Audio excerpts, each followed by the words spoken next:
Ainda em relação às etapas de pesquisa, é importante, né, a gente salientar que o processo, né, após análise ali que envolvem os resultados e a discussão dos resultados, a gente vai para a conclusão do trabalho.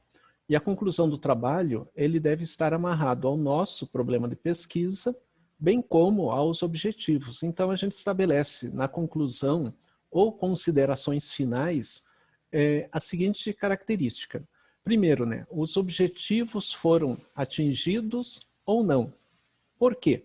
Então, daí a gente vai explicar, né, os objetivos estabelecidos ocorreram em conformidade com o esperado e o desdobramento deles se deu desse modo. Ou, ao contrário, embora os objetivos tenham sido pensados desse modo, os resultados dos dados coletados mostram um caminho diferente. E isso é explicado por tal coisa, daí a gente vai fundamentando.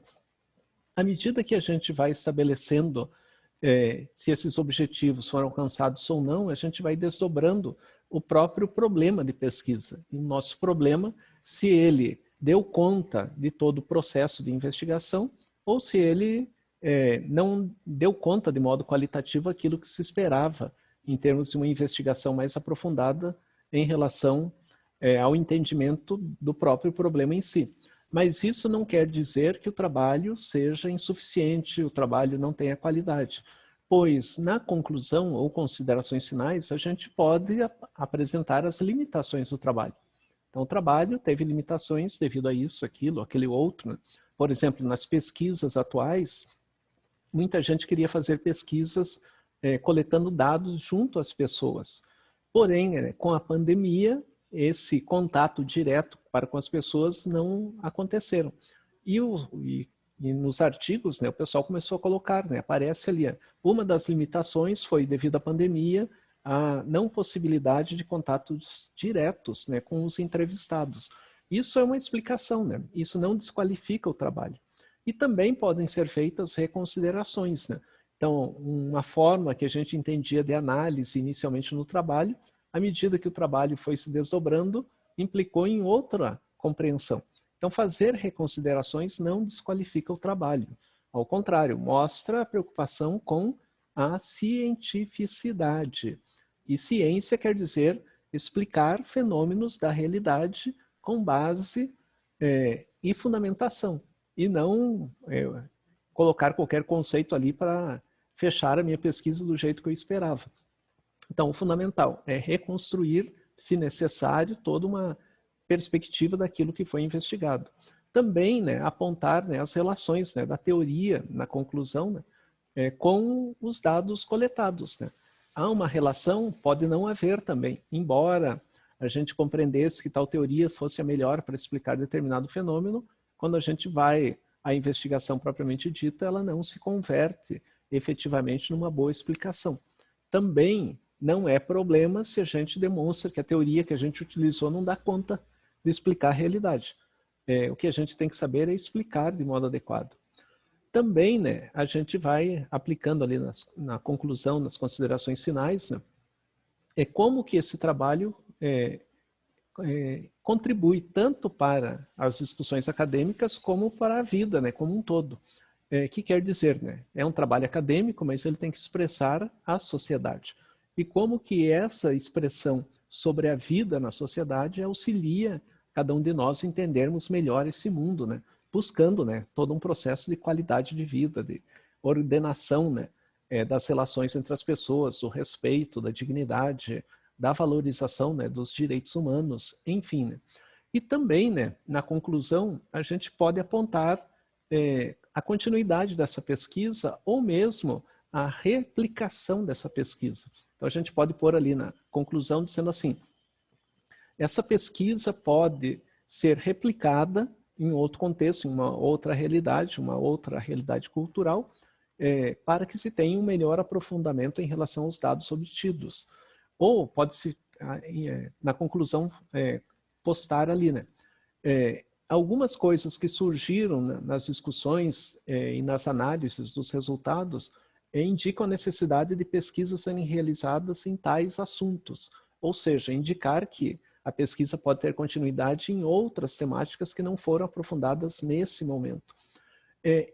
Quando o autor, os autores, as autoras apresentam, né, essa informação, não significa que eles mesmos venham a dar continuidade à pesquisa. Pode ser outras pessoas. Então, eu li o artigo, ali o artigo fecha, né, na sua conclusão, com algumas ideias interessantes, tanto para replicar o trabalho, como para dar continuidade em outros segmentos a partir dos temas debatidos no trabalho. Eu que estou lendo o trabalho posso me envolver na pesquisa. Eu posso fazer uma pesquisa seguindo aquele caminho ali que foi hipotetizado ou foi sugerido pelos autores, autoras do trabalho. O processo de redação, né? É necessário que o trabalho tenha toda uma condição em acordo com as exigências. Então, por exemplo, uma monografia, uma dissertação, uma tese, um artigo, um paper, cada um tem especificidades e normas pré-estabelecidas. O que quer dizer? Fazer uma monografia não é igual a fazer uma dissertação, que não é igual a fazer uma tese, que não é igual a fazer um artigo, que não é igual a fazer um paper. E cada um deles tem especificidades que são previamente estabelecidas pelas instituições que solicitam esses trabalhos. O que quer dizer? Uma dissertação de mestrado, ao ser apresentada na Universidade Federal do Paraná, não significa que vai ser uma mesma dissertação na Universidade Estadual de Londrina ou na Universidade Positivo. Então, cada uma dessas universidades podem ter critérios específicos para que uma dissertação seja constituída. Então, a dissertação ela tem um padrão. E dentro desse padrão, cada universidade pode adaptar o seu padrão. E dentro das universidades, cada curso pode adaptar o seu padrão ao padrão da universidade, que tem como padrão o modelo, por exemplo, da BNT. Então, a BNT tem um modelo de dissertação. A Universidade Positiva adota um modelo dentro desse modelo. E os cursos adotam um modelo dentro do modelo da universidade. Então, cada um vai tendo uma especificidade. E vale salientar, né, nesse comentário, que isso é importante porque quando a gente vai publicar em revistas, cada revista tem critérios próprios. Então, um artigo ou um paper numa revista não é igual aos mesmos critérios de outra revista. Muitas vezes, né, quando a gente quer apresentar um mesmo artigo para uma ou mais revistas, a gente tem que adaptar esse artigo a cada uma das revistas.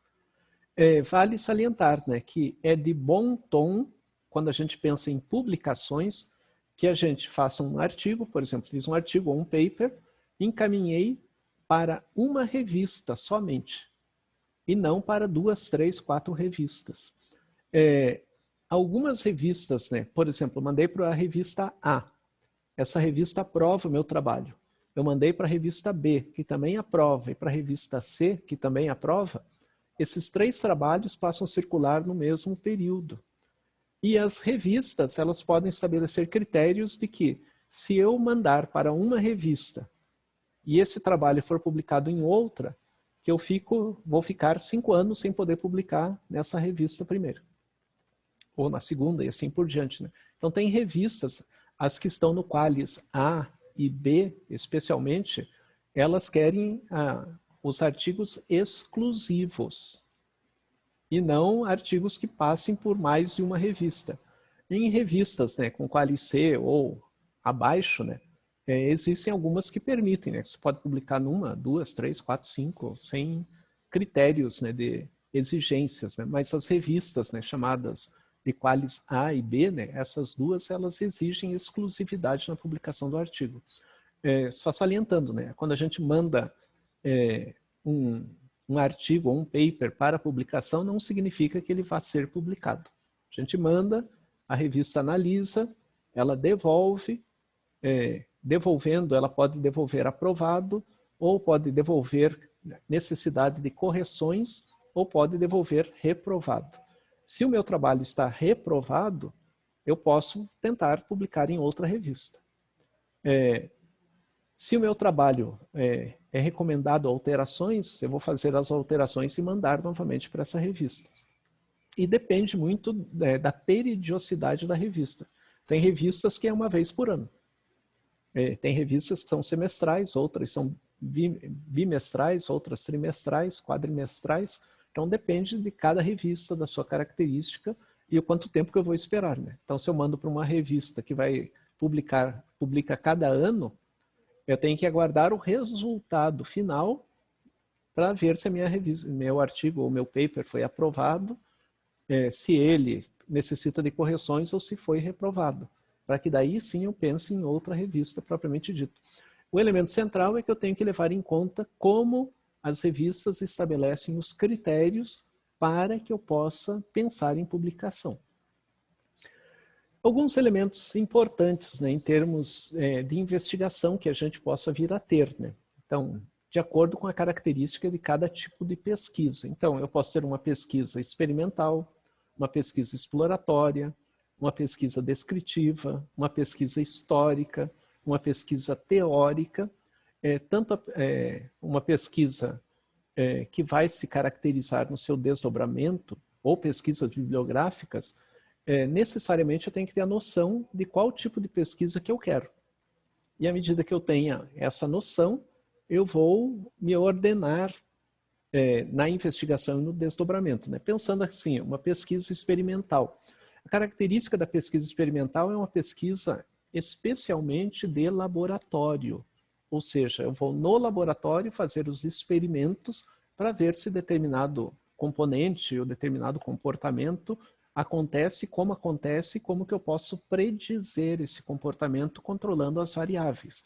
Então, por exemplo, um tema, uma pesquisa experimental seria investigar a segurança das camisinhas femininas, dos preservativos femininos. Eu teria que estar dentro de um laboratório investigando junto aos profissionais, né, que fazem esse material para que fosse avaliado, né, qual é a segurança, qual é a tranquilidade que uma mulher possa vir a ter no uso do preservativo feminino. As características, incômodos, ou seja, eu tenho que ter todo um processo que demonstre características do seu uso, da sua segurança, da composição do material, da anatomia do material, né, da confortabilidade do material, né. Então isso seria uma pesquisa experimental que tem como ênfase o laboratório. Uma pesquisa exploratória. Eu poderia fazer, né, investigando, tentando entender como vivem casais homoafetivos. Poderia fazer um trabalho exploratório com um casal, com 3 casais, 10 casais. Né? Como eu vou desdobrar a coleta de dados, ficaria a critério do próprio pesquisador. Mas a característica, ênfase ali, é justamente eu vou explorar informações em casais e dentro desses casais, né, explorar aqui é obter conhecimentos, né? Esse é o significado. De como eles vivem, como eles se relacionam, as dificuldades que possuem, se, por exemplo, né, entre eles, né, ter filhos, como que eles pensam nessa relação, ter filhos com adoção, ter filhos com a geração entre eles, né, dependendo de como o casal se organiza, né, de como eles querem ter os filhos, ou seja, a gente poderia investigar explorando ou buscando conhecimentos, né, sobre o convívio que esses casais pudessem vir a ter. Uma pesquisa social, que tem como característica ser uma pesquisa descritiva, então quando a gente pensa em pesquisa social, a gente pensa em pesquisas que irão descrever as realidades, né, os contextos vividos pelos indivíduos, que podem ser, né, a característica descritiva pode estar tanto na pesquisa histórica quanto numa pesquisa teórica. Então, na pesquisa social, né, como se constitui a sexualidade de pessoas ou em pessoas com deficiência. Então, eu teria que ir até as pessoas com deficiência, sejam suas famílias ou sejam elas mesmas, para que elas me expliquem, me falem, me orientem, né, quanto às questões que envolvem a sexualidade, os preconceitos, as dificuldades dos relacionamentos, a própria compreensão sobre concepção. Se eu vier a ter um filho, será que ele vai ter também problemas? Enfim, né?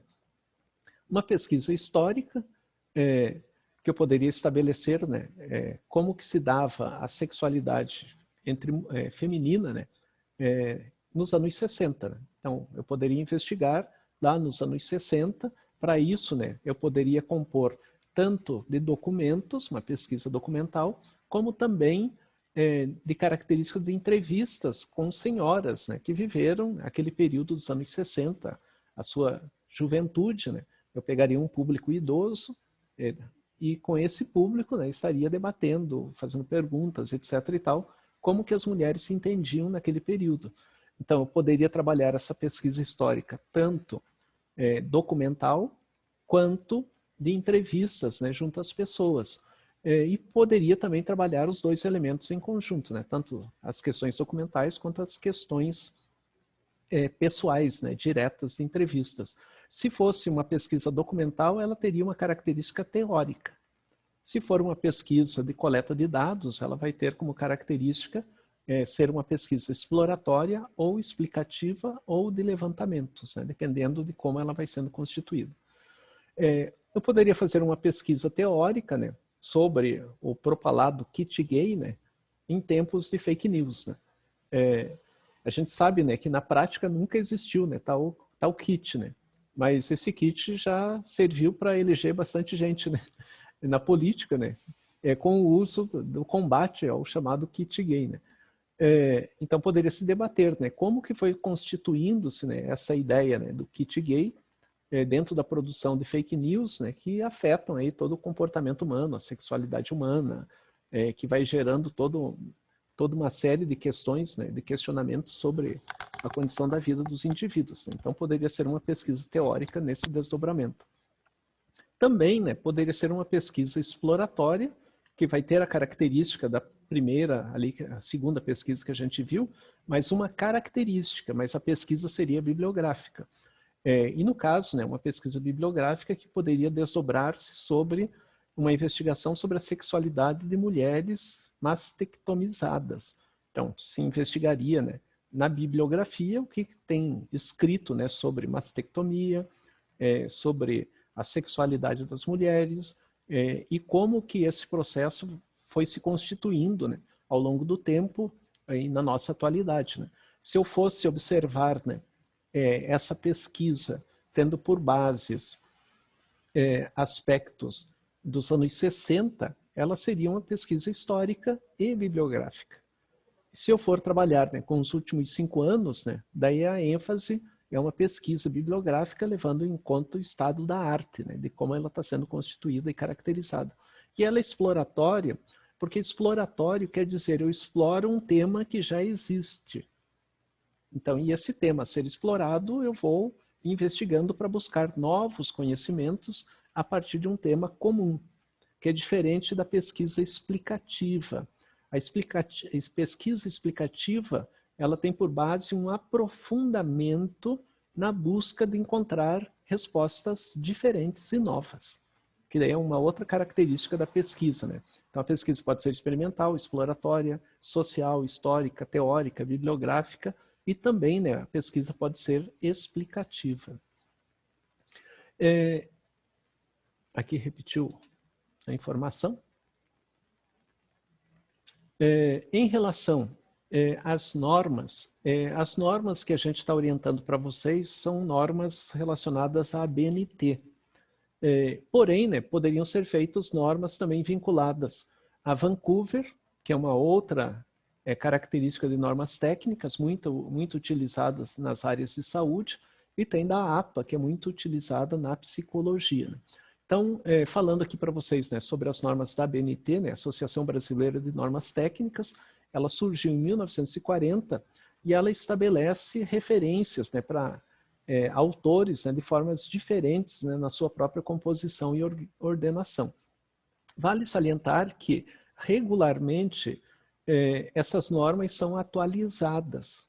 Então, a cada 5 anos, a cada 10 anos, a cada 15 anos, né, dependendo da base de organização das normas técnicas, elas vão se reformulando e vão se reordenando. Então, a gente não tem uma base de normas, né, que seja a mesma desde a sua definição inicial. Então, frequentemente, o pessoal está mudando. Né? Tem até uma questão comercial dentro desse processo, porque à medida que mudam-se as normas, a gente tem que adquirir toda a nova normatização para segui-la de modo adequado, né? Ou seja, gera uma situação de consumo aí dentro da sociedade. Então, só ilustrando aqui rapidamente para vocês a construção de como que se faz das normas em suas caracterizações. Então, no caso da BNT, quando a gente vai citar um autor, a gente coloca o sobrenome e o nome abreviado, né? O nome abreviado significa só a primeira letra, né? Então, se, por exemplo, né, o autor fosse Ana dos Santos, teria só o sobrenome, Santos, e A e um pontinho. O título da matéria, o título do trabalho, né, que está na revista, um subtítulo, se houver, e em negrito, em destaque, o nome da revista. Local de publicação, edição ou volume, ano de publicação da obra. Se for até 3 autores, isso vale para as revistas, vale também para os artigos. Então, segue o mesmo critério do sobrenome, o nome da revista e tal, colocando ali basicamente a mesma ideia de um autor até 3 autores. Quando é mais de 3 autores, só vai um autor. E esse autor põe o sobrenome dele, a letra ali que corresponde ao nome, e o destaque ali do título da revista, né, que vai em negrito, o restante é o mesmo. Só salientando uma coisa, né, que tem uma discussão bastante interessante na atualidade, que, por exemplo, quando a gente coloca o sobrenome e o nome do autor, então, por exemplo, Santos, vírgula, A, ponto. Eu não sei qual é o gênero a que pertence esse A. E para valorizar a produção, tanto dos homens, mas especialmente das mulheres, hoje tem um movimento, né, que eu, por exemplo, estou seguindo, né, que não segue a norma da BNT propriamente dito, né, mas eu estou seguindo, que não invalida a própria construção do trabalho e da regra, que é dar a autoria ao universo feminino, que é colocar o nome, né, das mulheres, né? Então, se o sobrenome é Santos e o primeiro nome é Ingrid, né, eu vou colocar o sobrenome em letras caixa alta e o nome ali, Ingrid dos Santos. Pois isso valoriza a produção feminina, seja em artigos, livros, etc. e tal. Bem como o nome de um autor, né? Se fosse João dos Santos, né, eu colocaria Santos em caixa alta e João para destacar, né, quem é o produtor do artigo ali, seja da revista ou mesmo de um livro. Mas eu saliento novamente, né, que de acordo com a BNT seria só a letra, o sobrenome e uma letra, ou 2, 3 que compõem um nome. Né? Mas tem esse movimento aí de valorizar quem produz, né, destacando o nome, né, principalmente se for em relação à condição de produções de mulheres, né? Porque muitas vezes a gente diz assim, que fulano, né, Marconi fez o trabalho, né? Quem é Marconi, né? A gente tende a dizer, né, o Marconi, né? Quando na verdade Marconi é a Marconi, né? É uma autora, né, e não um autor. Em relação a livros, né, é o mesmo princípio, só que o que vai ser destacado é o título em negrito. E segue a mesma ideia para um autor, né? Quando tem até 3 autores, aparece o nome dos 3, e quando tem mais do que 3, cita-se só o primeiro e coloca-se a expressão et al., que quer dizer outros autores. Nas referências, né, da APA, que foi construída, né, surgiu a partir de 1929, a APA, né, ela estabelece, deixa eu só achar aqui de novo, a APA estabelece, né, critérios diferentes aí da constituição dos trabalhos. Né? Uma das principais diferenças é que na APA o destaque ele se dá não para o nome do artigo ou nome daquilo que foi produzido, mas o destaque se dá para o volume e o número da revista, além das páginas, né, que estão na revista, que vão em itálico. O nome é abreviado também e o sobrenome não é em caixa alta.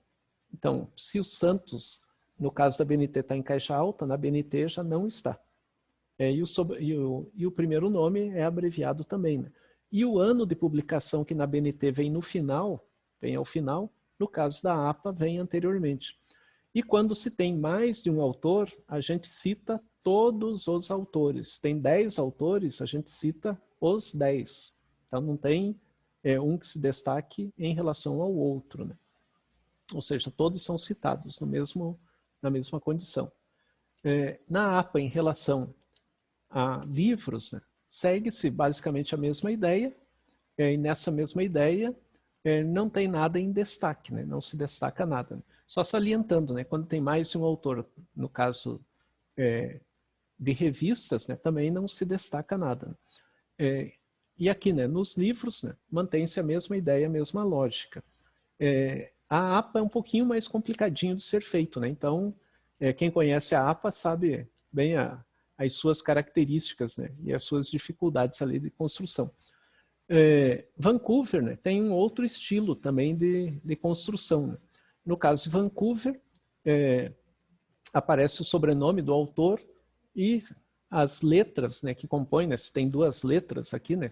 Então, se fosse Luiz Antônio dos Santos, Luísa Augusta dos Santos, Santos não estaria em caixa alta e teria só o LA ali para indicar com um ponto só, LA, e não 2 pontos aqui. Ou seja, se tivesse 3 nomes, né, tivesse um S aqui, o ponto só seria depois do S.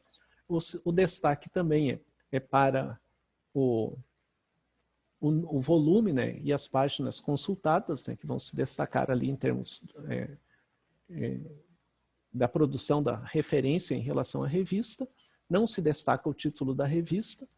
E se é mais de um autor, também se cita são citados todos os autores, né, e não somente um deles. Né. E a mesma lógica se aplica ao caso de livros e casos de revistas. Então, não se tem uma especificidade em relação a um ou outro, se mantém uma estrutura bastante similar. Vancouver é mais utilizado pela área da saúde. Então, se eu vou publicar o meu trabalho em revistas da saúde, eu tenho que seguir esse estilo de Vancouver, que é o padrão. Se eu for publicar em revistas de psicologia, eu tenho que seguir o padrão da APA. E nas demais revistas, né, de modo geral, o padrão é da BNT. Então, eu digo assim, é mais fácil a gente escrever no padrão da BNT, que poderia ser utilizado em qualquer revista, né, caso a gente tenha interesse em publicar, e depois, se a gente escolher revistas da área de saúde ou revistas da área de psicologia, a gente faz as adaptações, que são adaptações mais aí nessa estrutura de normatização técnica, de modo geral. Tipos de pesquisa, né, e como elas vão se caracterizando. E eu coloquei ali um subtítulo, né, tentando descomplicar, né?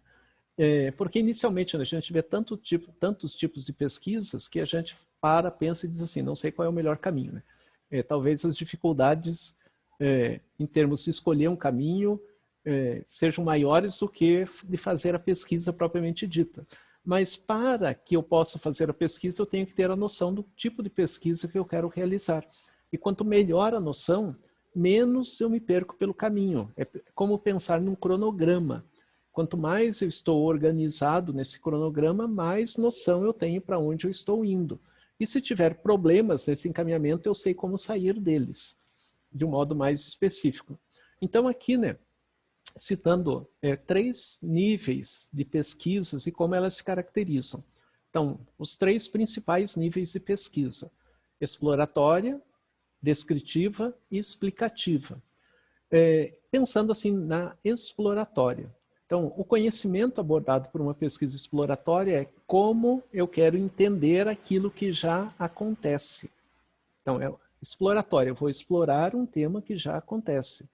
O objetivo que eu construo dentro de uma pesquisa exploratória, ele vai envolver conhecer, elaborar, aprimorar e descobrir, né? Por exemplo, nesses verbos, que é conhecer melhor um problema que já existe, elaborar hipóteses sobre algo que já acontece, aprimorar ideias que já são ideias comuns dentro de uma realidade, descobrir intuições, que quer dizer, né, eu poderia ir por esse caminho na investigação para aprofundar com qualidade a minha temática. E eu posso desdobrar em termos do método da investigação em levantamentos que podem ser levantamentos bibliográficos, como podem ser levantamentos junto às pessoas, né, entrevistando ou fazendo questionários, né, sobre a temática. Posso fazer o uso de entrevistas, né, coletando diretamente com os indivíduos os problemas relatados, ou posso fazer estudos de caso. E nesses estudos de caso, a gente tem que entender o seguinte: estudo de caso não quer dizer uma pessoa. Estudo de caso é o universo que eu quero investigar. Então, por exemplo, eu quero fazer um estudo de caso sobre a universidade positiva. É um estudo de caso. Assim como eu posso fazer o estudo de caso de uma família que é composta por 10 pessoas. Assim como eu posso fazer o estudo de caso de uma única pessoa. Então, estudo de caso é como que eu vou desdobrar um tema. Pode ser a universidade, pode ser uma família, pode ser uma pessoa, pode ser um espaço de trabalho, né? Por exemplo, como RH de uma determinada instituição lida com as questões de assédio moral e assédio sexual. Poderia ser uma pesquisa dentro de um departamento de uma instituição, e seria um estudo de caso, né? Eu tenho que definir bem a característica para definir, né, a pesquisa como estudo de caso. A pesquisa pode ser descritiva, e na descritiva, né, o que eu quero buscar é o que estou estudando. E esse o que, né, tem que me trazer elementos tais como descrição e relações daquilo que eu estou investigando. Ou seja, numa pesquisa descritiva, como o próprio nome diz, né, descrever as características de um grupo, de uma população, de um indivíduo, para poder estabelecer vínculos daquilo que eu estou querendo entender em termos de problemática de pesquisa. E esse tipo de pesquisa descritiva, ele pode ocorrer em estudos etnográficos. Estudo etnográfico significa, vou fazer estudo de uma cultura. Então, por exemplo, pessoas em situação de rua. Eu vou investigar junto a essas pessoas, a esse grupo que vai se constituindo culturalmente, e com eles vou tentar entender como que se caracterizam situações vividas no seu dia a dia. E também, né, uma pesquisa descritiva, ela pode envolver, né, levantamento de opiniões, né, mesmo que não sejam embasadas, crenças, atitudes das pessoas sobre um determinado fenômeno. Mas eu vou na comunidade. Vou, por exemplo, numa unidade básica de saúde, entrevistar os frequentadores daquela unidade, quem trabalha naquela unidade, para entender, né, como que um determinado fenômeno, que é a minha temática de investigação, acontece. A pesquisa explicativa é por que eu quero entender tal fenômeno. E a pesquisa explicativa, ela implica necessariamente em aprofundamentos, em que eu quero extrair novidades, elementos novos daquela realidade que está sendo investigada, está sendo analisada. Na pesquisa explicativa, eu quero identificar variáveis que não estão aparentes e quero explicar de um modo aprofundado, né, como que um fenômeno vai se constituindo, né, tanto sua causa quanto seu efeito, como que o fenômeno acontece. E essa pesquisa explicativa, ela pode ser experimental, em laboratórios, por exemplo, como pode ser também quase experimental, que quer dizer, não é só em laboratório, pode ser fora dos espaços do laboratório, em que eu possa entender melhor a dinâmica de como se caracteriza a realidade de indivíduos, a realidade de sujeitos, e como que a gente pode ter uma compreensão melhor dos vínculos de atuação na pesquisa, na investigação que a gente está realizando.